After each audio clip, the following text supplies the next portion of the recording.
So I went to see him and met him, and he made an offer to me what they'd pay me, and promised me an increase in salary after I was there a year. So I accepted the position and enjoyed working with him. I only worked with him a year, and he died. He had cancer and died.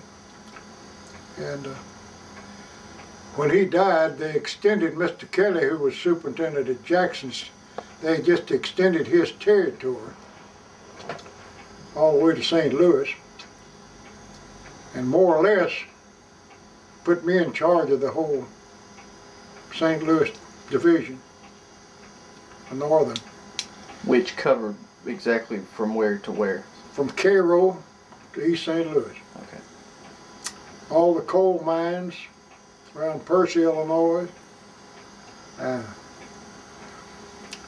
was a pretty big job. Of course, we had a classification yard at Tams, was under me, and so he just kept me running day and night for the rest of the time that I was there until the IC took over. The IC merged in '72. Could you then explain, give a little bit of detail about what led up to the merger and what you remember hearing about it while it was going on and stuff like that?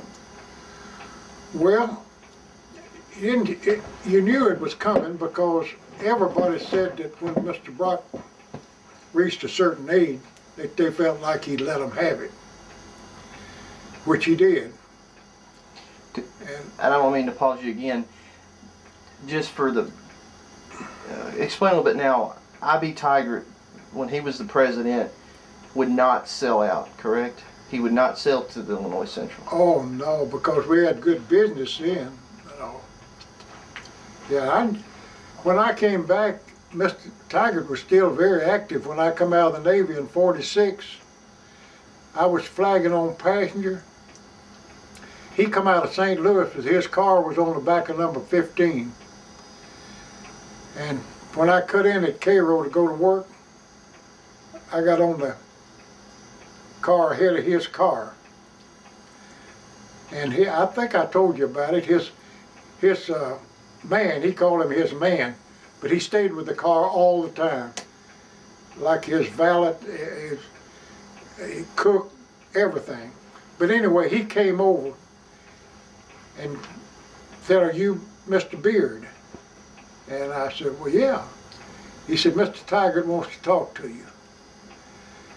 And he carried me back, and he said, "I want to shake your hands and tell you how proud I am that you're back safe from the war."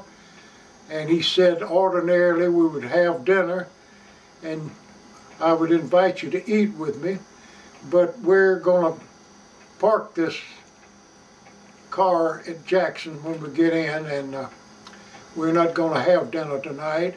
And he said, "I want you to take this $10 bill and have you a nice dinner when you get in." Which $10 at that time would be equivalent to how much now? Oh, $30, $40, $50. Gosh, yeah. I mean, well, I can show you some of my time books here. A round trip on passenger, like a trip from Cairo into Jackson, only paid $14. You could get, I could work a 15-day half, 2 weeks, and maybe draw a check at $60.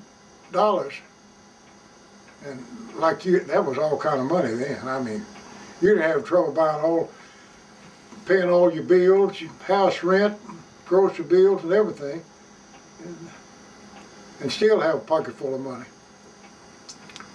I mean, money's not worth anything now. How about that? Anyway. So, do you remember when Mr. Tigert passed away? Was he the president up until he died? No, there's an area right in there that I don't really remember. I drive up by his house every once in a while, probably every 3 or 4 weeks I'll drive, just like to go by his house to see where he lived. You said you never had seen it, didn't you? No. Well, you ought to go. He got a fine. I guess some of his folks still live there. Now, Mr. Brock, which I saw a picture of him when I was at the library a couple weeks back, he was, when Mr. Tigert was the president, Brock was what? I guess he was vice president then. I have a little trouble right in that area of a member. I guess Mr. Tigert must have retired or died while I was cut off or something. I don't remember. He was still active now when I come out of the Navy in '46. I know that. So let's That's the only time I ever talked to Mr. Tigert. okay. Only time I ever saw him. To congratulate you on being back from the war. Yeah. What would be one of the most, after now you've become train master, what's some of the more exciting, I don't know if you want to say dangerous, but some of the more interesting things you remember happening under your watch as train master? Be it derailments, accidents, stuff like that. Oh, we Or had, anything funny. I tell you what, for the camera, tell the story where you were at up north with your buddy, and you guys were in the red light district.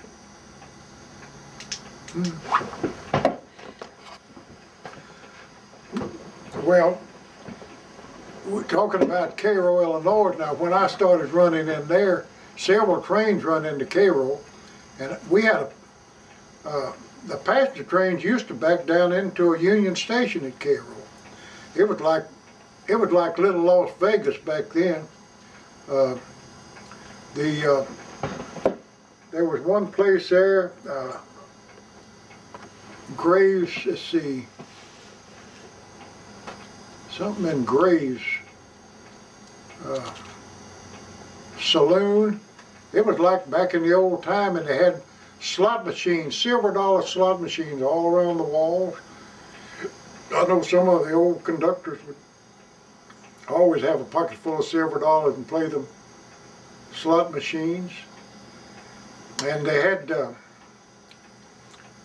cat houses on 13th Street where there was women, you know. Prostitutes. Prostitutes, yeah.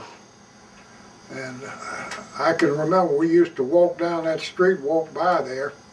We didn't go in, but the women would come to the window or door, you know, and flash themselves. And I never will forget, we had a fireman, Buddy Trollinger.